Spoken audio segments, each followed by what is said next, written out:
Percival had a crown of shimmering gold and a throne of the softest velvet. He had 1,000 wonderful toys and 100 delicious cakes delivered every single day. But the king was never happy. He had forgotten how to laugh, and because he was so gloomy, his whole kingdom had turned dull and gray.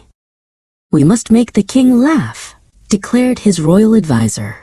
So they brought in Julio, the funniest jester in the land. Julio juggled pies, tumbled in circles, and told the silliest jokes about talking teacups. The king did not even crack a smile.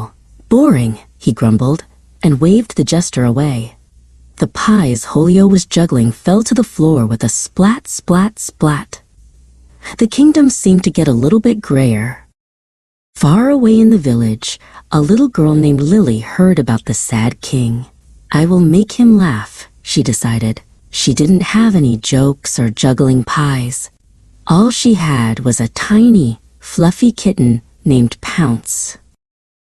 Lily walked all the way to the gray castle. The big armored guards chuckled. "You? Make the king laugh?" Julio the jester couldn't do it. But Lily stood tall and said, "Please, just let me try." So they let her in. The throne room was silent and gloomy. Lily walked right up to the king. She didn't bow or say a silly joke. She simply placed Pounce the kitten on the grand, velvet carpet. Pounce blinked in the dim light. Then it saw a loose, golden thread on the king's royal robe. The kitten crouched down, wiggled its bottom, and pounced. It tumbled head over paws, tangled in the thread. The king watched the fluffy ball of fur. A strange, tickly feeling bubbled in his chest. Then Pounce spotted a tiny sunbeam that had snuck through a high window. It batted at the light, skittering across the floor in a silly dance. A little sound escaped the king's lips, "Aha!" then "Aha!"